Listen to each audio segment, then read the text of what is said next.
सबसे पहले तो सबको नववर्ष की हार्दिक शुभकामनाएं और मुसलमानों को ईद मुबारक। मेन ज़्यादा ना खींचते हुए मेन मुद्दे पर आता हूँ। धुरंधर द रिवेंज, एक्शंस बढ़िया है, मूवी बढ़िया है,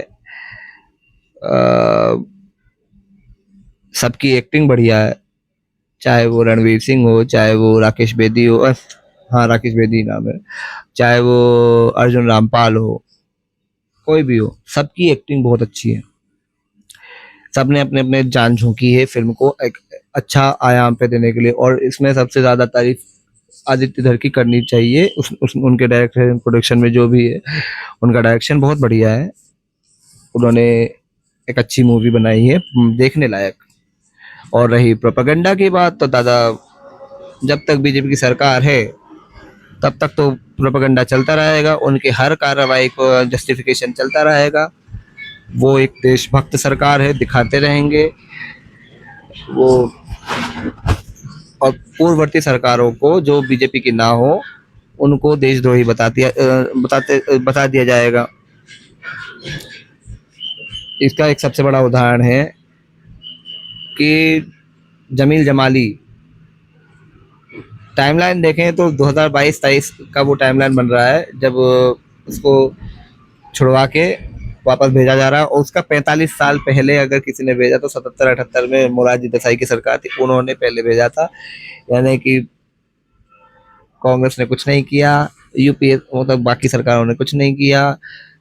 अटल सरकार ने इसको काम पे लगाया, इसके प्लान को माना, और जो बीच के 10 साल था उसमें इसने किया, अजय सान्याल ने, जो मतलब अजीत डोभाल ने किया। हालांकि वो अजीत डोभाल को देखा जाए तो 2005 में रिटायर हो गया था, 2005 में ही। फिर उसके बाद ये आए हैं तो एनएसए बनाए हैं, खैर। और अतीक अहमद को आतंकवादी बता दिए हैं, उसके उसकी हत्या को जस्टिफाई किया गया है बाकायदा। लवलेश तिवारी को हीरो बनाया गया है, और पुलिस प्रशासन की जो नाकामी है उसको जस्टिफाई किया गया है। नोटबंदी का जस्टिफिकेशन तो खैर ये देते ही रहते हैं, तो उसकी तो खैर बात ही खत्म करो। का आतंकवाद की कमर तोड़ना, सब कुछ तोड़ा। अच्छा, आतंकवाद की कमर तोड़ी तो पुलवामा कैसे हुआ? और कितनी हास्यास्पद बात है कि पुलवामा इसमें नेग्लेक्ट कर दिया गया। ये जो कह रहे हैं ना पीक डिटेलिंग, हर घटना को इसमें इंस्टॉल कर दिया गया कि हाँ ये घटना हुई थी, ये किया होगा। भगत लोग, भगत बिरादरी की कह रहा हूँ मैं, बीजेपी की नहीं कह रहा हूँ मैं, और किसी की नहीं कह रहा हूँ। जो भगत बिरादरी है, जो हरकतें करती हैं, जो बोलती हैं, वो कह रहे हैं कि पीक डिटेलिंग है, सही में ऐसी घटना हुई होगी। अतीक अहमद होगा हरामखोर, मतलब था तो हरामखोर ही, मतलब हत्यारा था, बहुत बड़ा गुंडा था, पर इसको कह रहे हैं कि होगा वो आईएसआई से मिला हुआ, उसके उसके राज खोल रहे हैं। और जहूर मिस्त्री की हत्या भी करी होगी, ये सब मान कर चल रहे हैं। और तो हर चीज़ का जस्टिफिकेशन दे दिया, हर घटना का इन्होंने कर दिया पीक डिटेलिंग, लेकिन पुलवामा छोड़ दिया। सोचो, जो आदमी का मतलब 26/11 के टाइम से पहले से ही वो वहां पर था, और 26/11 उसको मूर्ख बनाकर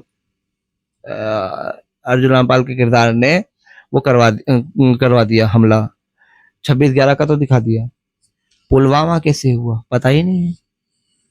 फिल्म में भी इसको नेगलेक्ट कर दिया। तो पुलवामा भैया खुद ही आदित्य धर साबित कर रहे हैं कि पुलवामा पाकिस्तान का नहीं, फिर इनका साजिश होगी। हम तो यही मानते हैं ना कि पाकिस्तान की साजिश है पुलवामा।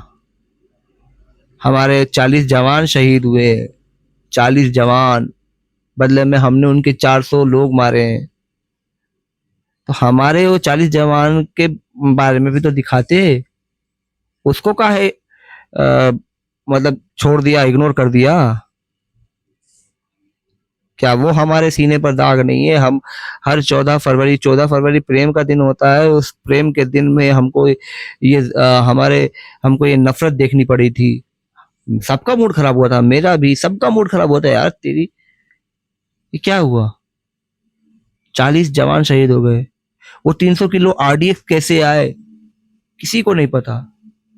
पहलगाम तो चलो बाद का है, तो उसको निगलेक्ट किया जा सकता है, पर पुलवामा इतना बड़ा अपराध, मतलब इतना बड़ा आतंकी हमला, हमारे जवान शहीद हुए, उसको इसमें इग्नोर कर दिया। क्या है?